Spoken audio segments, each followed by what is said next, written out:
Welcome to Black Girl Curls podcast. And today we're going to be talking about postpartum shedding. I get so many questions, Dr. Yolanda Lenzy, and I like to stay in my lane, as you know. I like to stay in my lane. The only thing I know about postpartum is my actual experience with it because I have had a child, but I don't know like the ins and outs, the what is really happening to the body. And what I like to, well, before we even get started talking about postpartum, do you mind introducing yourself to everybody? Sure. Hello, everyone. My name is Dr. Yolanda Lenzy, and I'm a board certified dermatologist. Uniquely, I'm also a licensed cosmetologist for over 20 years. I trained in cosmetology when I was in high school, did hair in college, and decided to integrate my love of the beauty industry and science and helping patients to become a hair loss expert dermatologist.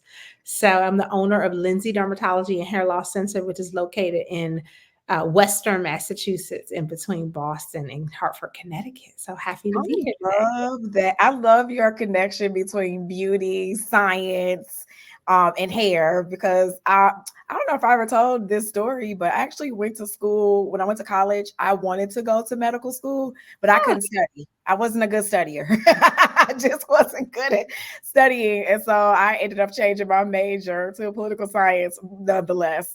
So I think a little bit of my science and also me liking to debate just a tad. Although I don't debate anymore, guys. Not doing that. It's not cute anymore for me. But I want to get into postpartum shed. So let's talk about not even just the postpartum.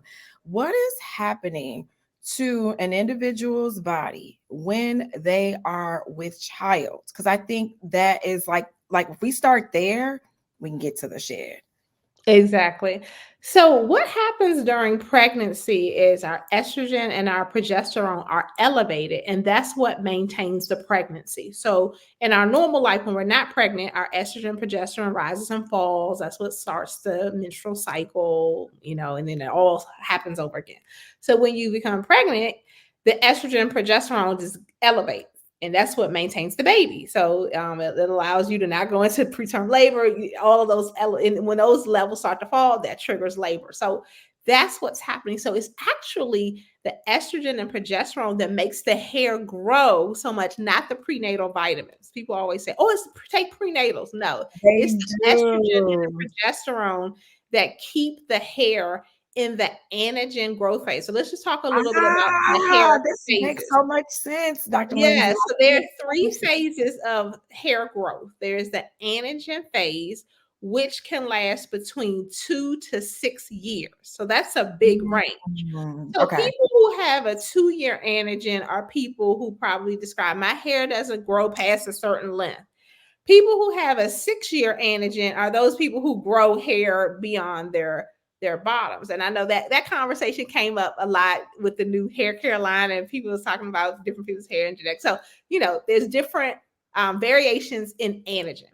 So estrogen and progesterone keep the hair in the anagen growth phase, right? So your hair is just growing, growing, growing. It's people like, oh my God, my hair is just amazing during pregnancy. And people have given all the credit to the prenatal vitamins. It's not that. It's the pregnancy itself. It's the hormones that are doing that. So the other phase of the hair, other two phases are catagen, which is the resting phase, and then telogen, which is the resting phase. So during pregnancy, those your hair is staying in anagen. So after the baby is born and those hormones go back to normal, right? All good things that go up must come back down. So all of that hair that you did not shed during the pregnancy are now shifting into the telogen or shedding phase. So that Mm. can last, the telogen phase lasts about 3 months.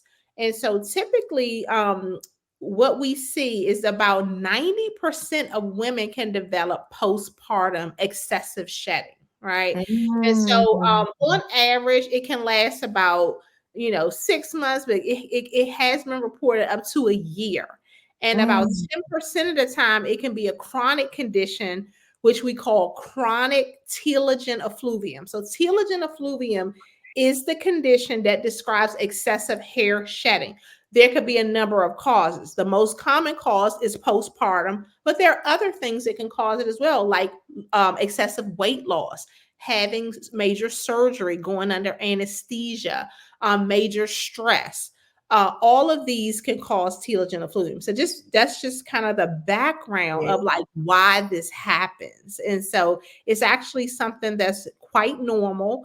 It's really like a correction of the hair that you did not lose during the pregnancy. You know, the body loves to be in what we call homeostasis or balance. So it's just Mhm. you're just losing pretty much hairs that you did not lose. Now they can all come. What's happening is they're shifting at one time.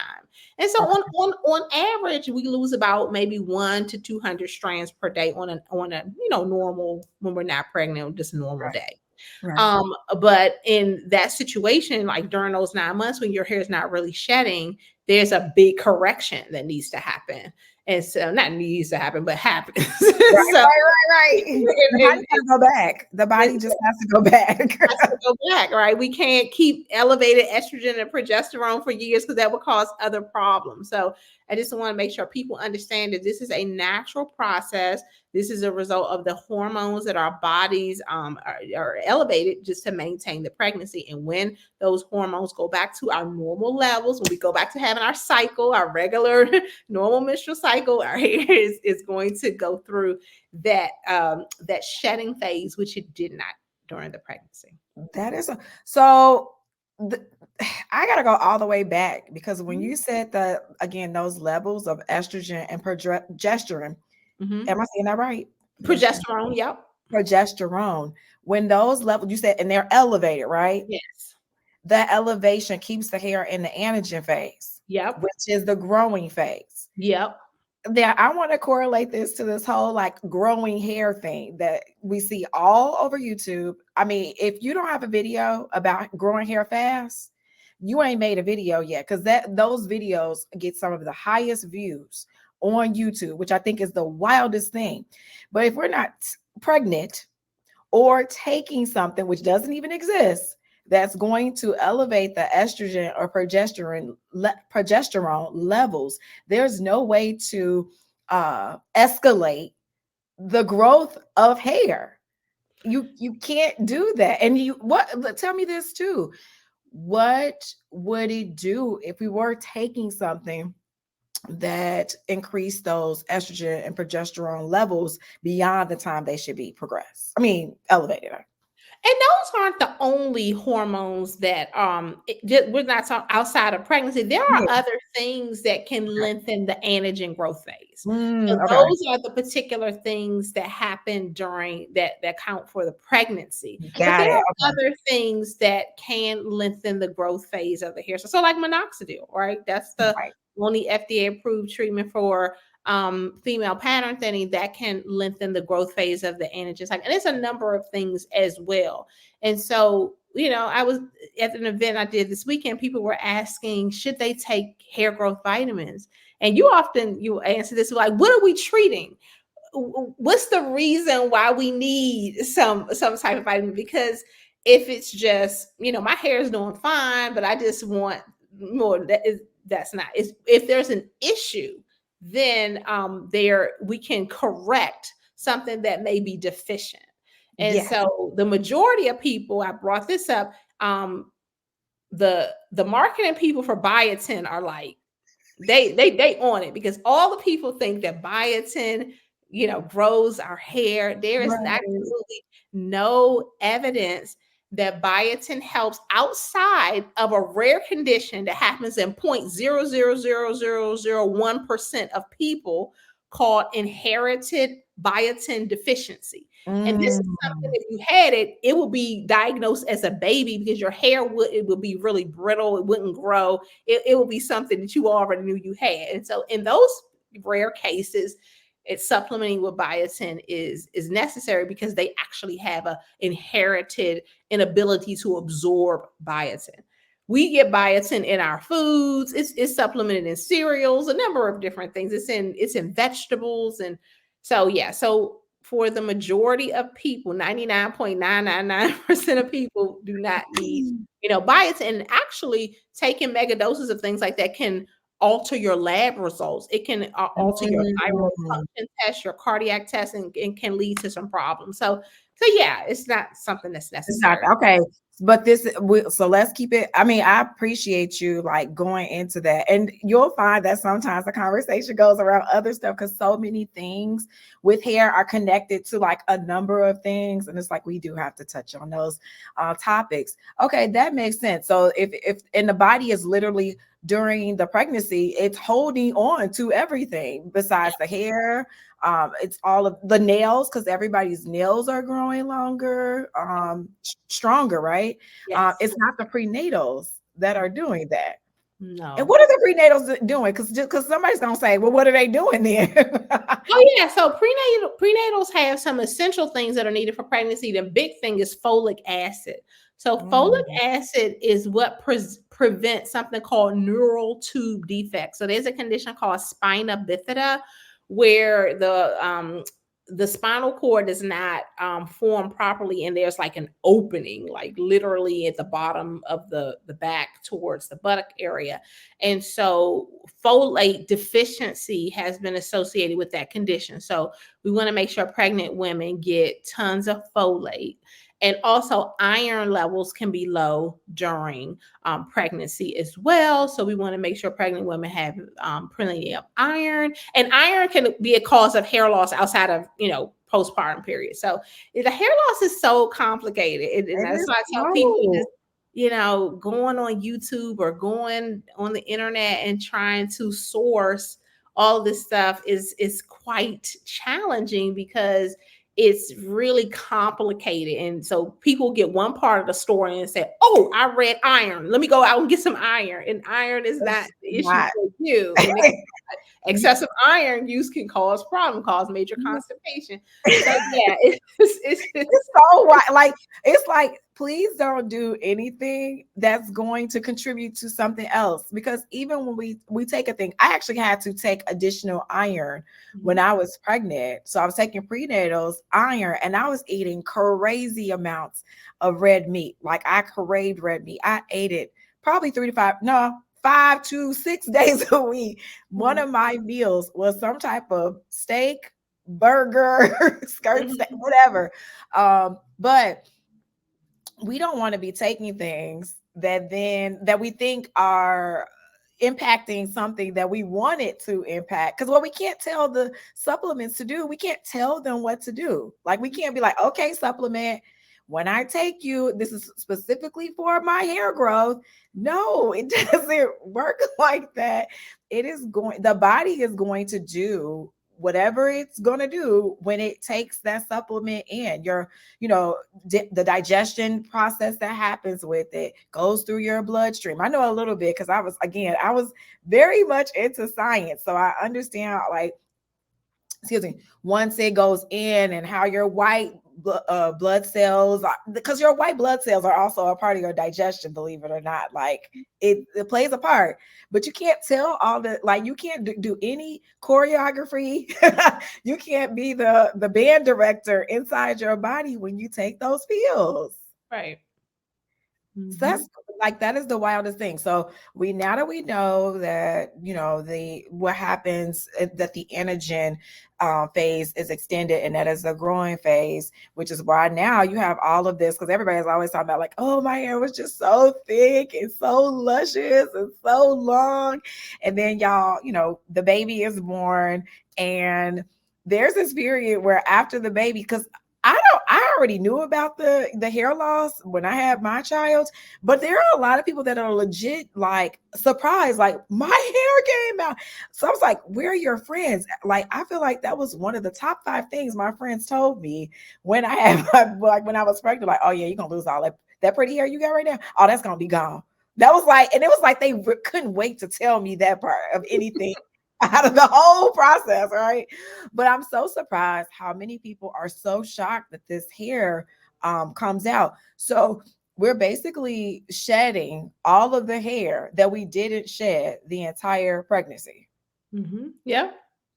Okay, so we're shedding this hair, and it could be, I mean, mine was the size of a New York City rat when it finally came out. I don't remember when. So at what period from the birth of the baby does this postpartum shed happen? Because it doesn't happen all at the same time for everybody. Right. It typically starts about 3 months after delivery because that's the length of the telogen phase. So once those hormones, come back to normal, usually about 3 to 4 months after the excessive shedding will start.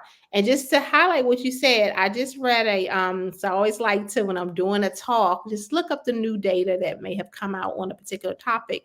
And a group in Japan did a survey of their patients who were postpartum to get a sense of like, how common is this? Because that really hadn't been reported in the medical literature. And they found that 90% of the deliveries at a particular hospital, when people were surveyed, experienced excessive shedding.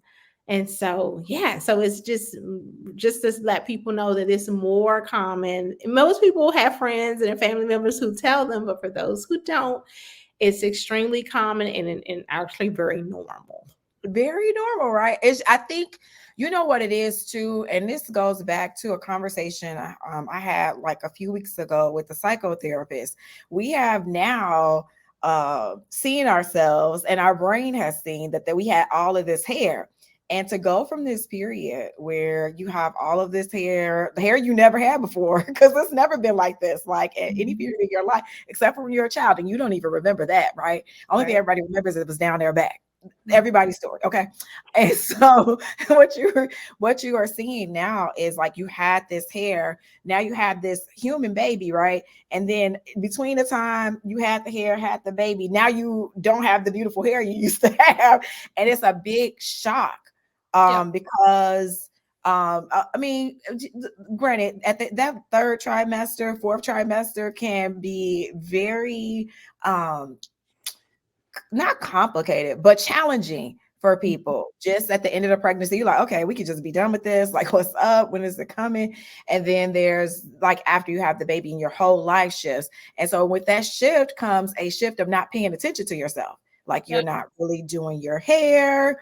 You're trying to figure out when you're going to go to bed, take a shower, and sometimes even brush your teeth during that 3 month period that the hair sheds. So I think that people are not able to process like seeing themselves one way and then having to instantly, because I don't know about anybody else, like does the shed happen over a period of time, or could it just like is there a range? Because I know one day I just went to the shower and it just kept coming out and kept coming out and kept coming out and kept, like it was like, okay, for real, I know by the time I'm gonna be done, I'm really gonna be like legit bald head because it is so much hair. It filled up my entire sink in my bathroom.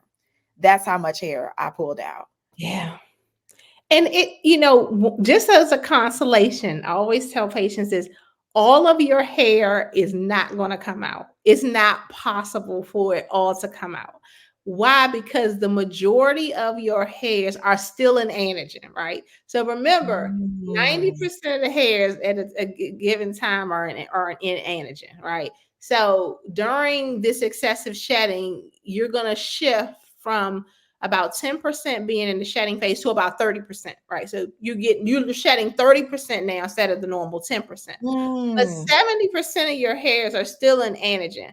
So the only times where someone can go completely bald is a condition, two situations, a condition called alopecia areata, where it's an autoimmune condition where your body makes a mistake and starts producing T cells, which attack the hair follicle. So they can come out in circular patches throughout.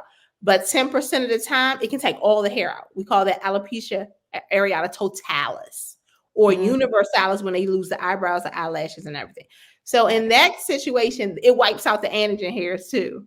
But in postpartum, 70% of your hairs are still in anagen, so you're not going to lose all your hair. It's going to feel like it, but it's not, all of your hairs are not going to come out because they're in different cycles, right? You're just seeing the shift to telogen, but the majority is still in anagen. That is now that I had never heard that it was a percentage. I mean, it makes sense though, right? Now that you're saying it out loud, but the amount of hair that I saw, as do many other folks have seen, it's like, no, that was all my hair, Dr. Yolanda. It was all my hair. I don't care what you say. I don't care what books you read. It was all of my hair. But yet people don't you don't have bald spots, right? You're not No, completely bald. So that no, would, in order no. to lose all of it, you have to be like completely, like you would have to have like major bald areas. No, Yeah. But they I get super agree. thin. Yeah. No, you know what it is too? The dry state of hair. You know what I'm saying? Seeing Yeah. dry hairs Oh come yeah. out versus Mm-hmm. wet hairs. It's just like condensed versus expanded. So I Yes. think that that can also play a role, especially when you're taking it out and then you sit it somewhere. You know how fast a lot of our hair dries. Yeah. You don't hold on to a lot of water. All right. But you're taking the hair out, and it, like, because mine's happen. Well, I think it normally happens during, like, you see it during the shampoo, because I think that's just the easiest way for Yes. that hair to slide out. But you're taking you because you're doing this, like you're constantly doing this, or like, these wads of hair are coming out, and then it dries, and then it's like this expanded, Yes. ball of hair, and you're like, oh my God, like this is all that came out. Okay, Yeah. so It's the other very thing alarming.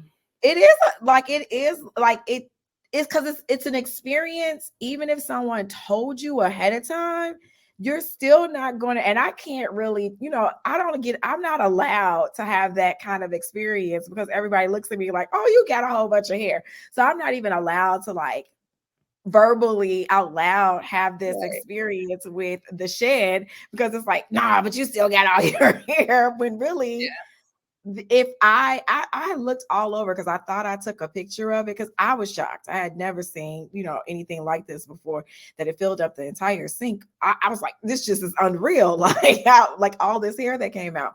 But another thing that you said that I thought about the actual loss. So you come out, your hairs come out. Now, mind you, during periods of your pregnancy, you have Mhm. neglected your hair. Let's be 100% about this. I mean, that first trimester, everybody's like sleeping, eating up everything, resting. You're not talking to people like you are, in your own little cocoon. And then after that first trimester, people come out and kind of get their energy back and kind of like stabilize. And then towards the end, so like there's these periods of, like, I feel like, again, ups and downs during a pregnancy in terms of energy, in terms of mental health. Yeah. During this thing, and and let's not even add if your pregnancy is complicated, right? On top of that, right, Yep. that puts you in a place where you're not really paying attention to your hair, so you already have hair that needs some attention. Okay, and then you experience this massive shedding experience that nobody told you about. Now, for the people that, because some people, I know somebody didn't tell you, I'm so sorry your friends did not tell you, and I'm glad that Black Girl Curls can step in. Me and Dr. Yolanda Lenzy can step in and talk about this with you, but you weren't prepared for, like, all this hair that was going to come out. So you said that after, and that telogen, I keep saying this wrong. It's called tele what? Telogen effluvium. So effluvium is just the Latin word for flow of. So it's just a flow of hair coming out. Flow of hair. It definitely Yeah. was a flow. You are It's a correct. flow. It's a flow of hair. Oh, Yeah. yeah. They didn't lie about that. Now that was like the perfect word to put right there, because it definitely was a Flow. flow. But you could also experience intelligent effluent at any period when your body has gone through what we consider a trauma, because Yes. pregnancy is considered a trauma to the body. It's not Yep. the body. We talking about the body. The body is like, worked up. Yep. But you could also experience COVID. Yep. COVID. Yeah. One study found that 68% of people who had COVID experienced excessive shedding, and also major weight loss. So we've seen maybe a lot of our friends who may have had I weight didn't loss get that one. surgery, people who've had weight loss surgery and lost like 100 pounds in 6 months, or a massive amount of weight in a short period of time. That's a big shock to the body, big trauma to the Got body. it. That can cause the hairs to go into, telogen effluvium. Having major surgery, like going under anesthesia, that's a major shock to the body. That can cause the hairs to go into telogen effluvium. So these are other things. So when people come into the office and they describe this, I'm asking these questions. What's been going on? So like 3 months prior to it starting, what was going on with your health? Did you have a baby? Did you have surgery? Did you lose a major weight? Did you go through a divorce? Did you have major stress? All of those things can cause it. That, yes. Okay. So you said after that, like after this 3 to 4 month period, that hair comes out, but it could it could go on for an extended period of time, and not all at one time. You might be losing more hair than you normally lose. I feel Yep. like you said that, what was the time period you said again?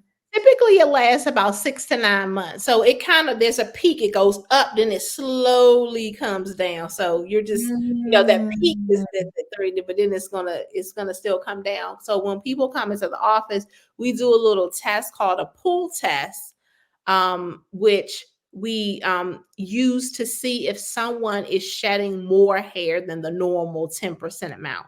So we take a certain number of hairs and we go from root to tip, and we just basically do a pull to see how many hairs come out.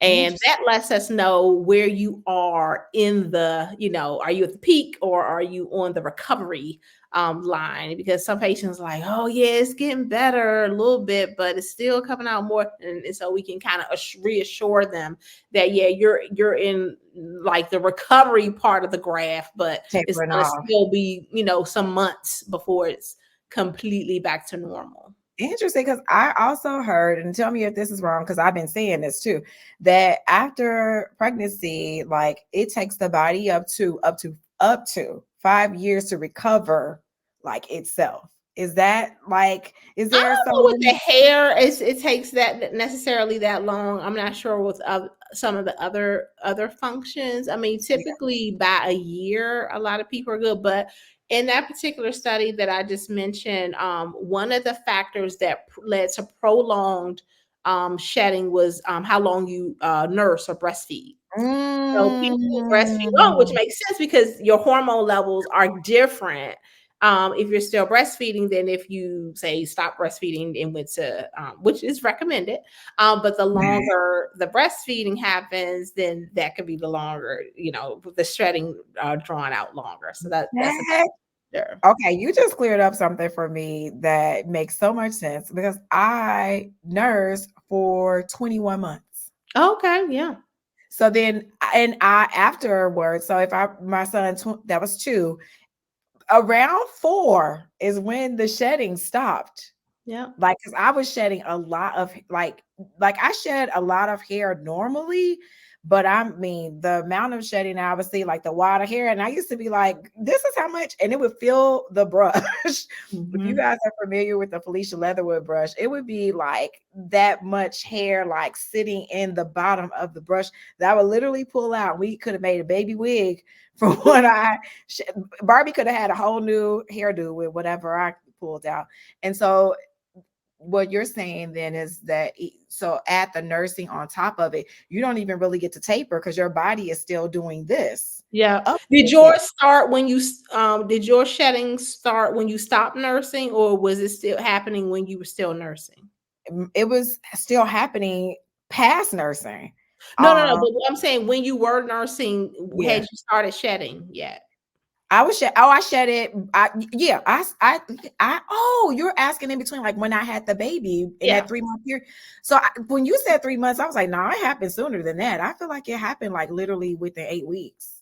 Okay. Yeah, it could be 2 months for some people, yeah. Excuse But me. some people find that theirs is delayed when they, while they are nursing still. So And it's mhm. not the prenatals, y'all. Yeah, it's not a prenatal. It is that. So it's the estrogen. So there's something happening with the estrogen and progesterone during nursing. Yeah, so there's another a hormone called prolactin, which is involved in that whole mixture of things, and so the Okay. prolactin is what keeps the milk supply going too. So yeah, so that can play a role. But in this particular survey, it was like people who nursed up to like 18 months, they had 5 times more, were 5 times more likely to have um postpartum shedding than people who nurse for like 6 months. So not saying it caused it, but it was just a Right. correlation with the Yeah. longer amounts of nursing leading to more excessive shedding. Okay, that actually makes sense because I was like, I mean, the way my hair sheds now, I mean, my son will be 10 soon, but Mhm. versus the way it shed for that first 5 years of his life, totally different. And it also, too, you have to add on like the stress of having a child, Yes. the stress of not getting sleep, the stress of not being able to nurse because that's stressful, or having problems with latching on, Mhm. you're having problems or your challenges with adapting Yeah. to this new person in your life. You're having some like challenges. And I'm saying this because this also has an impact on your hair.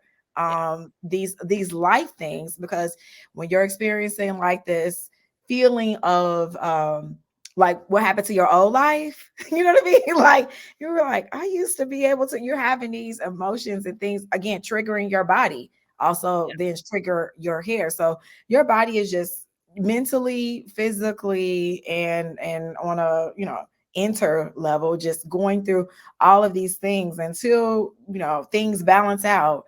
Your hair, you know, is going to balance with all of that. So I don't want to like put so much emphasis on like just these things, because there's all of these what you would consider, how you guys would say, like outer things that are Yeah. not necessarily happening, you know, inward, although things that happen in your mental also happen here in inside your body as well. Okay, so now that we know that that this, you know, the shedding could last, and it also has well, you nursing has an impact on it as well.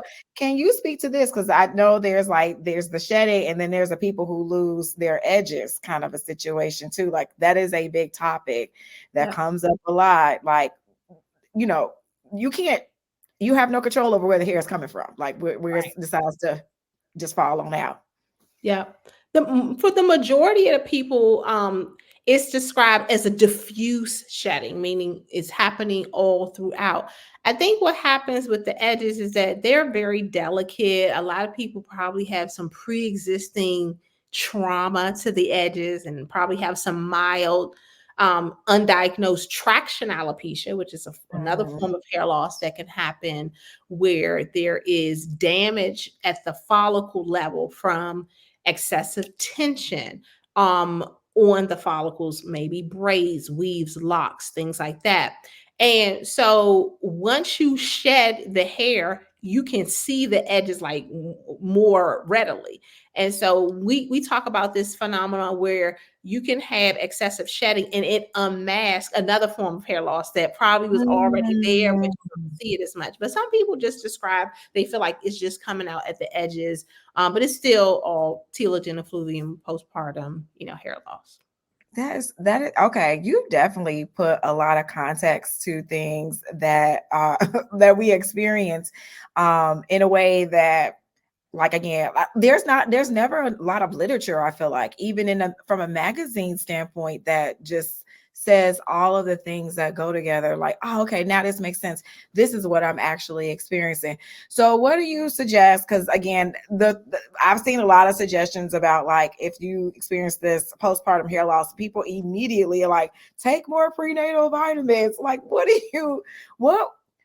what do you want to say to the people who have experienced postpartum hair loss? What are their next steps after they experience this? Sure. So, a big part of a visit that I do because some people don't even come in. They know about it. They just gonna wait it out. But some people come in very traumatized and they're not sure what's going on. And so we get a good history. We get a sense of where they are in the peak. Remember, I said peaks, and it starts to slowly go down. Mhm. So I want to get a sense of where they are in that journey. And for people who are kind of relaxed about it, we just say we can either we call it watchful waiting. We just kind of will wait it out, tell them it will last about 6 to 9 months. If you get to a year and you still feel like it's shedding a lot, we can kind of come back and talk about some of these other options that we have that we treat for other forms of hair loss, but we can use them here too, because by this point, the person is visibly thin. And so they want to do things. They're not specifically for postpartum, but these are just things that we use for various forms of hair loss anyway. Mhm. So those are that group of people. Then there's people who come in crying, they're very distraught about it. And so we may recommend some things to do right now because some people need to do something. It's therapeutic for them to do something right now. And so one, that's going to depend on, are you nursing right now? Because there are certain things we know that during pregnancy and nursing we can't take certain things. So Mhm. that question is going to go into, like, are you nursing or not? Because if you are, that's going to make you not eligible for certain things that we have to offer. But if you're not nursing and you want to do something, and one, I'm going to do an examination. If this is someone who's going to go to a dermatologist, if you're just going to work it out on your own, I can tell you about that too. But for someone who's coming in, I like to go through this scalp because I've often diagnosed scarring alopecia that someone had who Mm. presented for postpartum shedding. But I looked up here and I'm like, hey, did you know your part is getting wide up here? They're like, I can't see back there. So I'll take Yeah. pictures with my light and show them, and they'll be like, oh my goodness. So, so they now have a diagnosis of something that's more chronic because the postpartum hair loss is more of a temporary thing, but there Mhm. could be something else that is unmasked during this period. And so hence that takes Mm. us down another lane of treatment of what we're going to start to do. So, but there are options like, I don't know if you want me to mention brands or things, but for people who are not nursing, sometimes we'll do minoxidil. Okay. It can be topical or oral. Lately, I've been doing a lot of oral low dose minoxidil because people like that taking a pill versus putting on something topically. So this is a side note, but I wanted, since I have the platform right now, I want to take this time. People say, once you Please. start minoxidil, I heard you have to do it for your whole life. Yeah, No, yeah. that's not Okay. true. It Okay. depends for what you're using it for. Now, if you have androgenetic or female pattern thinning, which is a chronic condition, you have to treat that condition for the rest of your life. If you don't want to continue to have more and more what we call miniaturization, meaning your actual strands themselves get smaller.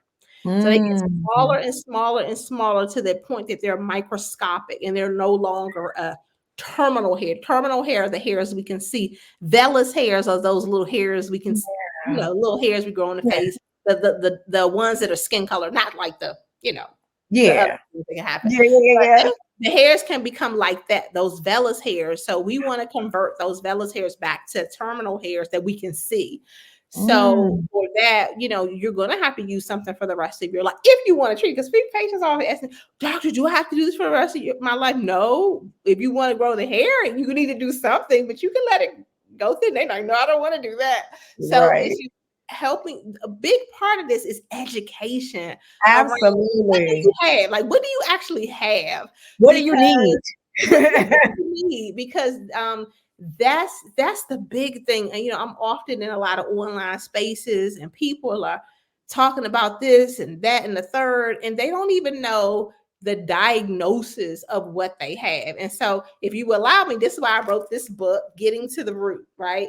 Because we need to know like what we actually have. So I go through in this book the top 15 forms of hair loss that people develop. Postpartum is in there. There's a chapter on telogen effluvium. I go over all of the stuff that we talked about here, some of the things that we do for it.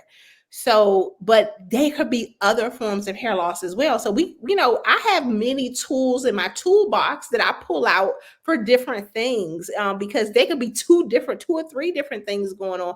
So I just like to tell people that it's complicated. It's not something that you can just go on YouTube and think you can manage yourself. Absolutely. If it's just postpartum shedding, yes, but if it's not getting better, then I would have an assessment. Or if you're really emotionally traumatized by it, I would have an assessment because you might want to do something sooner versus later. But there are some supplements, there are some nutraceuticals that have good data behind them. There's one called Viviscal Professional, which the active ingredient is marine collagen peptides, and those have been shown to help lengthen the anagen phase of the growth cycle. There's Nutrafol. They have a postpartum line that's safe to take during nursing, and so that has a number of different ingredients in it, like ashwagandha.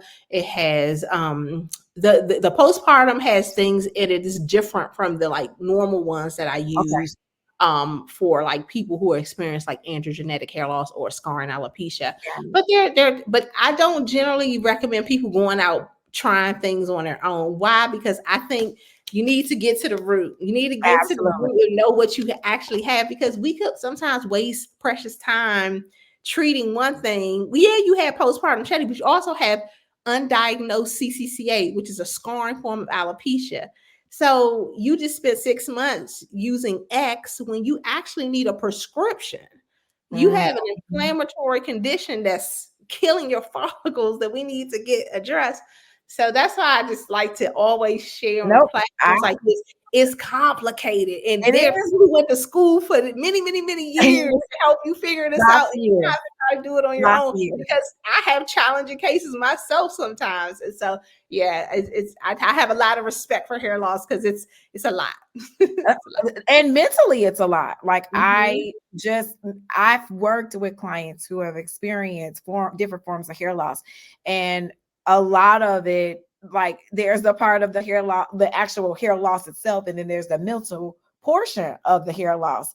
And listen, I'm gonna tell you this, Dr. Yolanda Lenzy, if nobody ever told you, thank you for being in this space because it Oh, takes a special kind of somebody to deal, or well, I won't say deal, work with. Let me say that because I don't want to make it sound like that.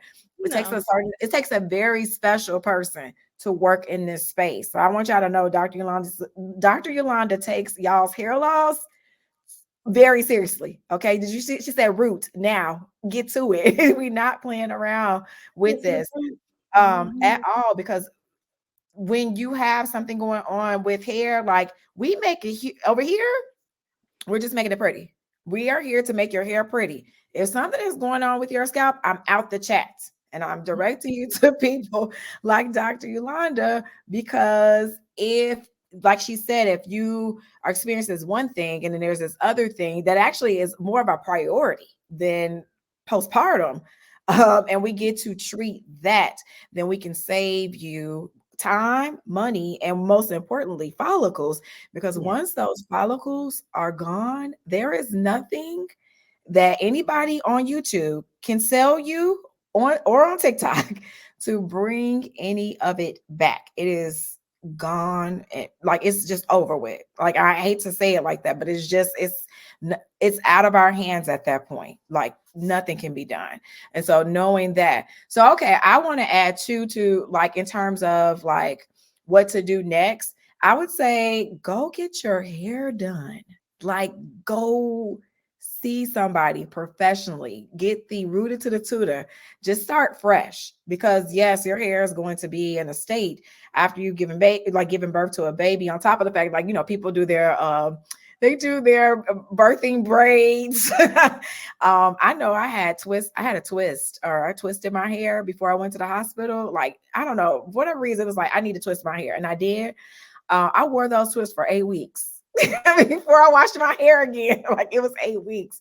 So I would suggest, like, when you are in a space between that time after shedding, wait for the shed. So after you shed, I would definitely keep an eye on it. One, that 6 to 9 month window that Dr. Yolanda Lenzy just gave us.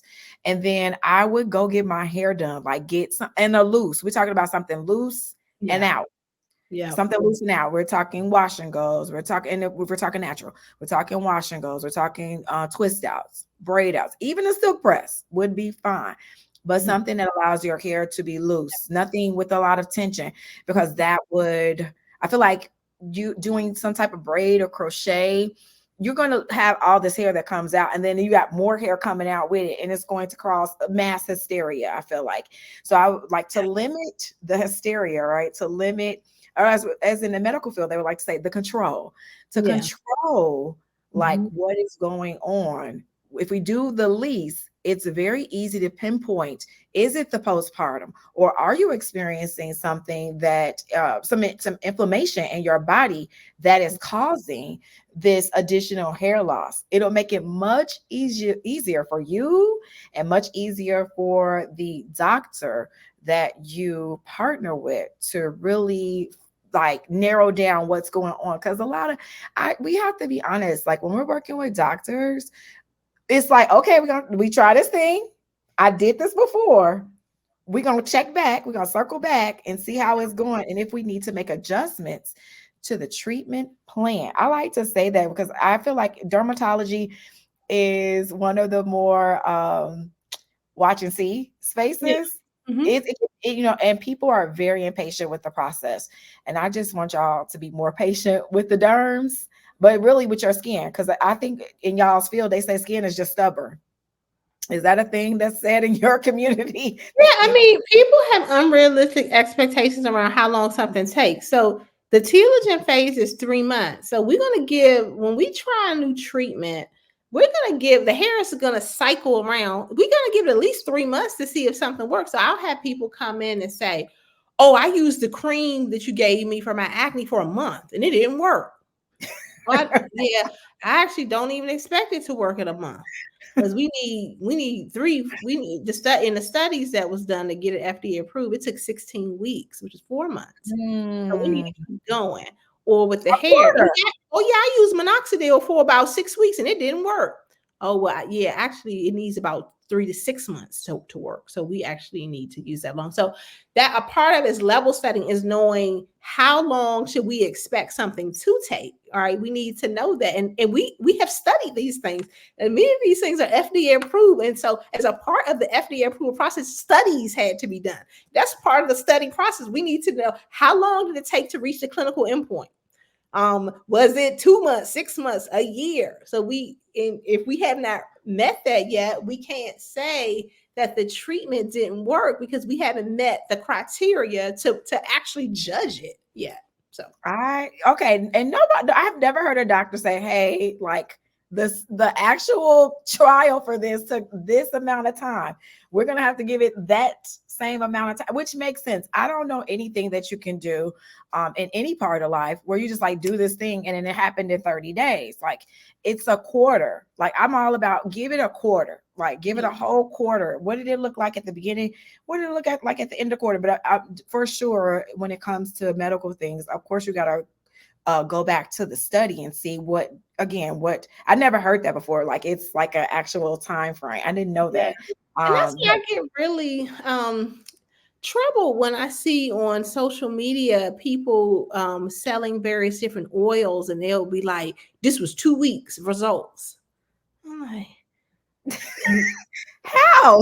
Like how, friend? Like the average study, we're talking quarter, at least a quarter. Like can we uh, get it could be, and see, this is the challenge in the space. So we're um supplements and oils and various things like that are not regulated by the FDA because they're not considered drugs. So people can make various claims upon which, so they have these things on the bottle, and that's not substantiated by research. Now, for me myself personally, I try to practice evidence-based medicine. So mm, that means there have been studies, well-designed studies, that are supporting the use for which, because my mom, she calls me all the time about something she heard on the radio, some supplement for her joints. Then I go look it up. I'm like, well, mom, they haven't done any studies. But it's testimony. The infomercials sound great. Now it could work for 2 people or 5 people over here, but we're talking about thousands. We need to see data from I need more thousands. data. I Yeah, need we more need data. and a lot of people don't want to invest that in for products that are not regulated. You can still do clinical studies because people reach out to me all the time wanting me to endorse stuff, and I'm like, well, show me have you done any clinical studies? I was like, well, we do those, and those are available, but you've got to put in the work You gotta um put it in to there. get the credibility to know if it works. Because for me, I sleep well at night knowing the things that I recommend have data behind them. One thing might not work for everyone, but there is significant there was statistically significant improvement in whatever X treatment that I am recommending. And so I it's not love just that. something that 2 people or 30 people over here did. So very important study design and all of that stuff I to love that. And we get people that are like spending major money. People are spending, like, they come in with bags of stuff, thousands of dollars that they're spending on things that have products. clinical products, but also hair growth things for, because they, like what we're talking about, they shed a lot, so they want to get back to that pregnancy hair. They're like, and they saw this ad came up on Instagram, so they sent their $60 in or whatever it was, and they got a bag of stuff. And I go through, I look at the ingredients, and there's nothing in it. I'm reading for the active. I'm like, okay, what's in it? And and it's it's not there. large. There's nothing in it. It's nothing in it that you can't get at CVS. It's like no active ingredient. Part of this is those marketing to that space, and this is just hair loss space in general. And I know this we're talking about postpartum, but again, it's a part of hair loss, period. But part of the marketing plays on the fragility of those individuals' feelings at that time. And I hate that, that is a part of it, because it does, having hair loss does play on your self-esteem. So they are finding you, these ads are finding you in this space of vulnerable, because you're vulnerable. You're like, baby, what you got? I will give you the child I just had to get whatever it is. It's gonna make it look like you did beforehand. Meanwhile, it's selling pipe dreams. It just doesn't work that way. When we're talking about hair growth, it just doesn't. It's so funny that you brought up all of the studies and stuff, because we get challenged like, well, is there a study like with hair stuff? And I'm like, it's hair stuff is like on the cosmetology side, it's not like medical in terms of like, do you have there's foundational things, and Yep. this as a Yep. cosmetologist as well. There's foundational theory that hairstylists work from, and every single hairstylist, there's a bunch of, I'll say there's several things that we touch and agree on real easy, because it's a part of the foundation. And so you're not going to find medical studies. Like, we get people like, so what study do y'all have to prove that y'all's philosophy on hair actually works? It's like, it's in the textbook. Like, I don't know what else to tell y'all. It is practical. It's very practical when it comes to cosmetologists. It's not like this study thing. And I just wanted to put that out there here in this platform, because you live in both space. Like, you know about hair, and you know about what's going on inside with the hair. Yeah. Yeah, absolutely. That's so Yes, crazy. it is. It really is. So this is, really helpful. This is hopefully No, people. this was out of sight, Dr. Yolanda Lenzy. I really do appreciate you taking time out of your day to explain this, like to explain postpartum hair loss to us.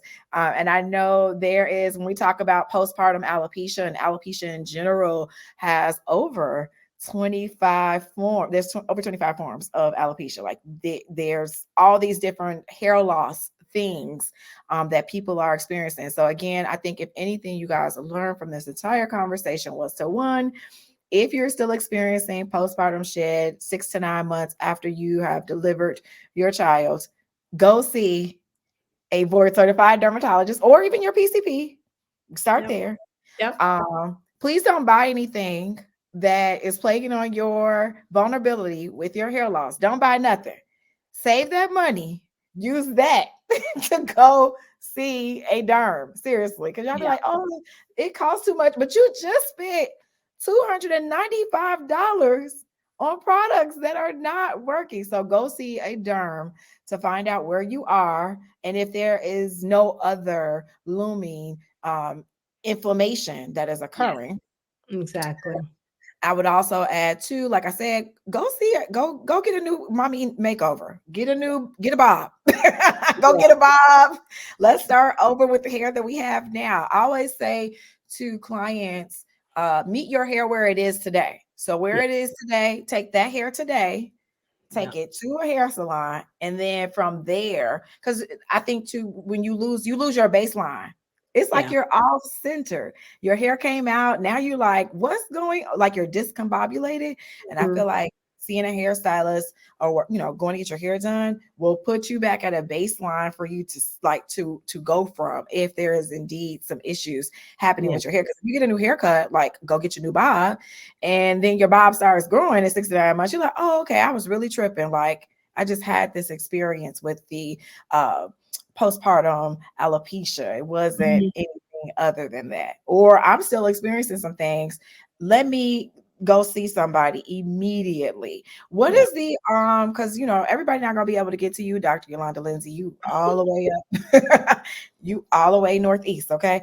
But if you're looking for a dermatologist, there is, what is it, the Black Derm Directory. BlackDermDirectory.com. Yes, they are on there. the people are on there and they're all around United States. Now, if you live Yep. out of the country, I'm not sure what you There guys are have. some internationals Oh, on there now. you Yeah, are. people in London and South Africa, Oh, parts of Africa, perfect. actually. Yeah, so it's growing all the time. There's also docs for hair, DOCS, the number 4 in hair. And that's like people who kind of specialize in hair loss. So you can check them out as well. That's going to be people from all cultures. Black Derm Director is mostly Black, African American, or Gotcha. African I am. dermatologists. So yeah, so these are a lot of options for you. And I do some virtual work Okay. in the evenings. This is self-pay, not covered through insurance. If you want to come through insurance, that will be coming through into the office. But I do have some people who live in areas where they want another opinion. Yeah. From from something they heard already. Maybe they already had an evaluation, and then you can send your stuff in and your photos, and we'll have a consultation. We can talk about that. So that you can check that out on our website, which is Lenzy, lenzyderm.com. I'm going to drop it down in the Okay. description box, everything you just mentioned. And you Okay. can get Dr. Yolanda Lenzy's Getting to the Root of It book as well from her website. She also contributed to our children's styling and product guide because we was like, we got to add a little, even though this is about children from 0 up to about 16, 18 years old, she could add some value in terms of what the new parents are experiencing with postpartum shed. So she did contribute something or contribute a piece on some tips on things to do once you have experienced that shed. But I hope this sheds more light on what you all are experiencing out there. Please share this with any new moms you know. Please share this with anybody who's pregnant right now. Send this to them immediately so we don't have that trauma experience with the actual shed, because that, I mean, you're still gonna have a little bit of trauma, but it'll lighten the blow. Yeah. You're expecting it. Absolutely. Thank you again so much, Dr. Yolanda Lenzy, for taking time out of your day. Thank you guys for tuning in to the Black Girl Girls podcast. Until next time.